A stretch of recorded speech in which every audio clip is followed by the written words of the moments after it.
La paleontología es una de las ciencias naturales que estudia la historia de la vida del pasado en la Tierra a través del registro fósil.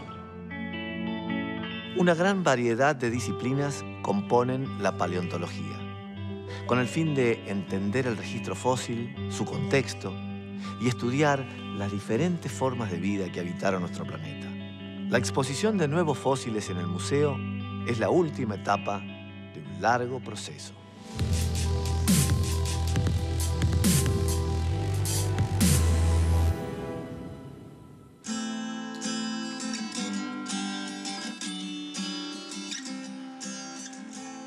Un proyecto de investigación surge con una pregunta, una hipótesis que se intenta probar o refutar, con el fin de conocer un poco más el pasado de nuestro planeta. Diego Pol es paleontólogo. Se especializa en el estudio de un grupo particular de reptiles entre los que se encuentran los dinosaurios.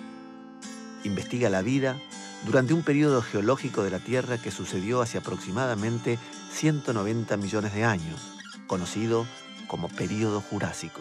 El Período Jurásico es la etapa intermedia de los 3 periodos en los cuales vivieron los dinosaurios. Y es una etapa crítica porque es el momento de la revolución de los dinosaurios, en donde aparecieron todos los linajes modernos de los dinosaurios. Entre ellos algunos que sobreviven hasta hoy en día, como por ejemplo las aves.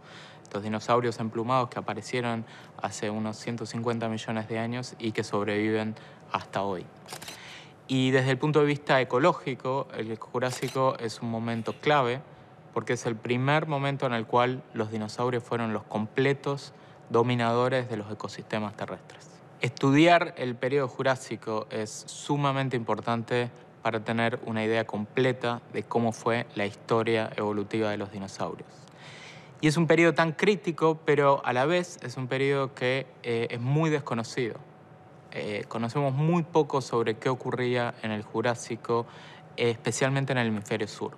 La importancia de ir al campo a estos yacimientos jurásicos radica en la posibilidad de descubrir nuevas formas de vida, completamente desconocidas hasta el momento, y que nos permitan conocer un poco más, que nos den pistas y nos den pedazos de información con la cual podamos armar este rompecabezas, que es cómo fue la gran revolución de los dinosaurios hace 190 millones de años.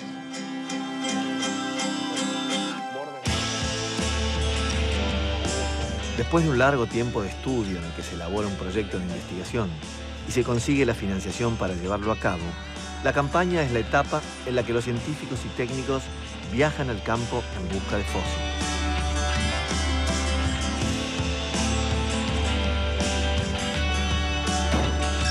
Diego Pol, junto a su equipo de investigación, se dirigen hacia Santa Cruz, en dirección a unas lagunas en donde afloran rocas del período Jurásico.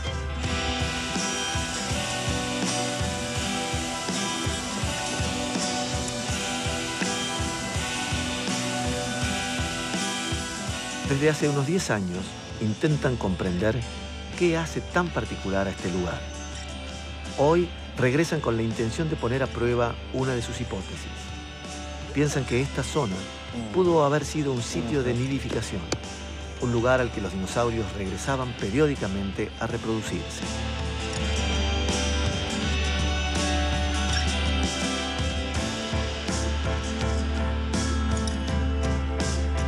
El proceso de búsqueda de fósiles se conoce como prospección. Requiere de una vista aguzada para poder diferenciar la roca de los restos fósiles. Los investigadores buscan sectores que denominan afloramientos. Lo que hacemos cuando venimos al campo es precisamente buscar lugares en donde rocas sedimentarias que se formaron en cierto momento del pasado quedan expuestas en la superficie. Y eso es lo que llamamos un afloramiento. Como estos que tenemos acá, en la laguna afloran rocas que se depositaron hace aproximadamente 200 millones de años en las márgenes de un lago. Las rocas sedimentarias se forman por la superposición y la deposición de capas una encima de otras, de arena o de barro. Y cuando un animal muere en esos ambientes, en los márgenes de un río o de un lago, y las sucesivas capas de sedimento lo sepultan es que puede comenzar el proceso de fosilización. Entonces lo que hacemos es venir al campo y buscar específicamente lugares en donde este tipo muy particular de rocas quedan expuestas en la superficie. Así podemos caminar mirando a las rocas para detectar la presencia de restos fósiles. La búsqueda y extracción de fósiles son tareas colectivas en las que participa gran parte del grupo de investigación, compuesto por estudiantes, becarios, científicos y técnicos. Una vez que el fósil es identificado, se comienza a destapar el sedimento que lo rodea para evaluar la extensión del hallazgo. Si el fósil continúa dentro de la roca, comienza el proceso de extracción. Según el tamaño y la ubicación en el terreno, se vuelve una tarea de mayor o menor complejidad. Los restos fósiles pequeños y fácilmente transportables se envuelven en papel y cinta formando paquetes. En los casos de grandes fósiles de dinosaurios, el trabajo de rescate puede llevar semanas o meses.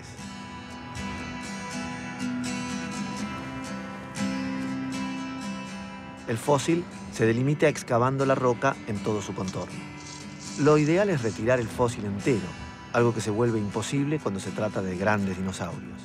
En estos casos, se fragmenta en partes, aprovechando las grietas existentes en la roca para poder extraerlo del campo. Se intenta preservar la mayor cantidad de huesos articulados en la medida en que los grandes bloques de roca puedan ser transportables.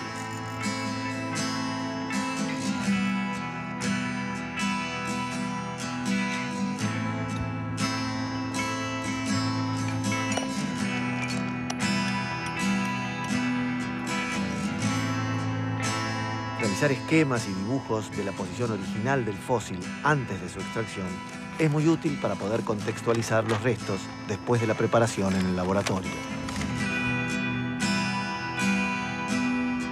Los grandes bloques de roca que contienen los fósiles son cubiertos con capas de papel mojado y envueltos con sucesivas capas de yeso y arpillera, dando forma a los bochones. El papel mojado sirve como desmoldante para evitar que el yeso se pegue a la roca. Así se protege la información que contiene el fósil durante su transporte hacia el museo, en donde continuará el proceso de preparación y posterior estudio.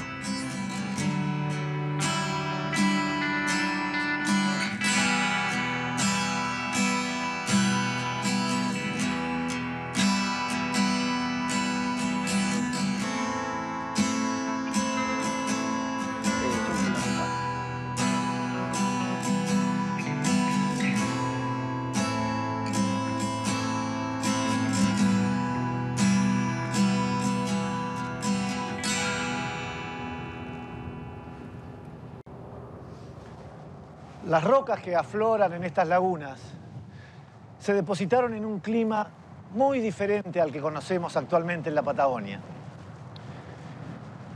Nos resulta difícil imaginar este lugar como un bosque repleto de vegetación, en el que abundaban una gran variedad de plantas como helechos y coníferas, dominadas por un clima cálido.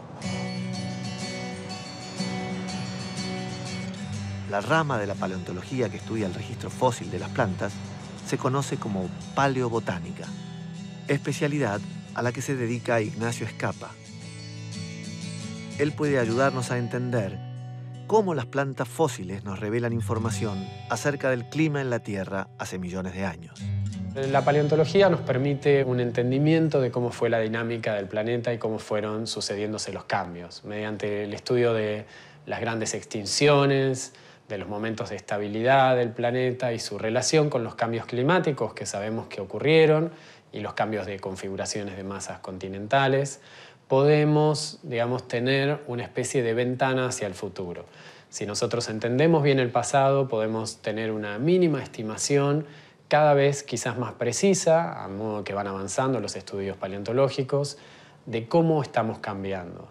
¿Cómo estamos cambiando? Por ejemplo, en el sentido de que actualmente se están extinguiendo montones de especies, pero siempre se extinguieron especies. Los cambios climáticos ocurrieron en toda la historia del planeta. Lo que no sabemos con seguridad es con qué velocidad. Entonces, ¿cuál es la diferencia real de lo que está ocurriendo hoy con lo que ocurrió en el Triásico y en el Jurásico? Eso, digamos, solo la paleontología nos puede dar una idea porque podemos ver cuáles son los procesos naturales que tienen que ver con el planeta e intentar separar lo que tiene que ver directamente con el efecto del hombre. Las estimaciones paleoclimáticas se realizan utilizando distintas herramientas, pero una de las fundamentales son los estudios paleobiológicos que se hacen sobre las plantas fósiles para compararlas con sus relativos actuales. Si encontramos una especie de helecho que evolutivamente es muy cercano a un helecho que actualmente vive en un clima muy cálido y muy húmedo, podemos hacer una estimación de que el clima en ese momento y en ese lugar en particular era cálido y húmedo. En el Jurásico, en Patagonia, había un clima templado cálido, con temperaturas que promediaban los 15 grados en un promedio anual. Esto es unos cuantos grados más, 5, 6 o incluso más que en la actualidad como promedio. La estratigrafía es una rama de la geología que estudia los materiales que componen a las rocas e interpreta las capas o estratos que van formando las rocas sedimentarias a lo largo de millones de años. Los geólogos especializados en esta rama relevan en una columna vertical el tipo de rocas que hay en la secuencia y sus características. Analizan las variaciones de color y estructura a lo largo de la columna, así como las relaciones que se establecen entre las rocas.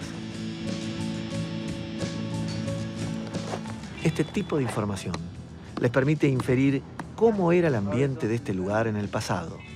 Por ejemplo, si fue un río o un desierto.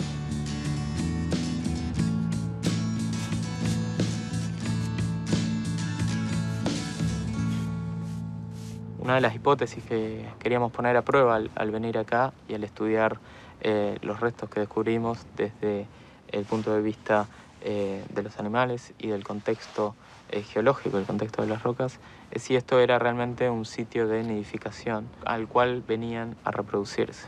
Muchos animales tienen conductas gregarias, al menos durante el ciclo reproductivo. Es una estrategia muy efectiva de defensa ante la predación en las etapas más vulnerables que tiene un animal, que es durante los primeros momentos de su vida.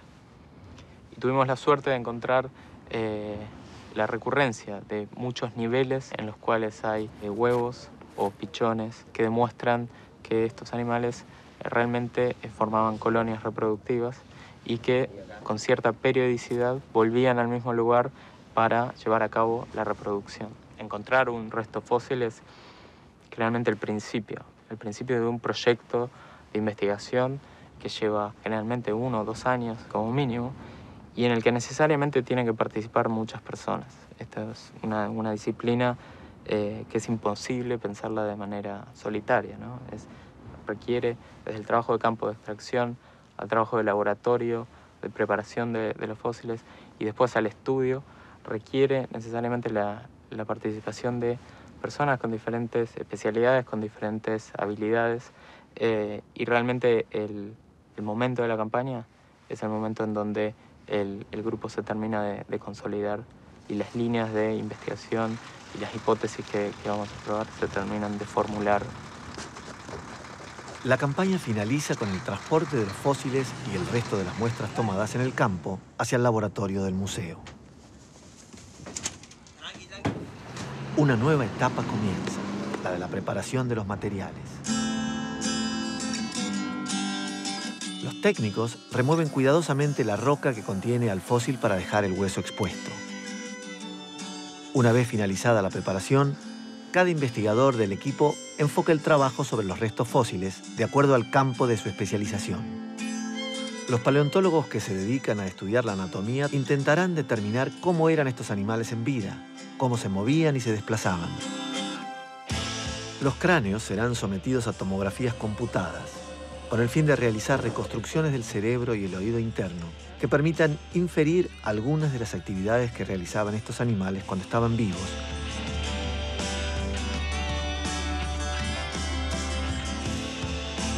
Las marcas que quedan en los huesos a medida que los dinosaurios crecen serán fundamentales para saber qué edad aproximada tenían al morir los especímenes hallados y determinar qué tamaño podían alcanzar y a qué ritmo crecían. Los geólogos intentarán descubrir las características del ambiente en donde murieron estos animales y eventualmente explicar el motivo por el cual se encuentra semejante acumulación de dinosaurios en diferentes estadios de desarrollo en un mismo lugar.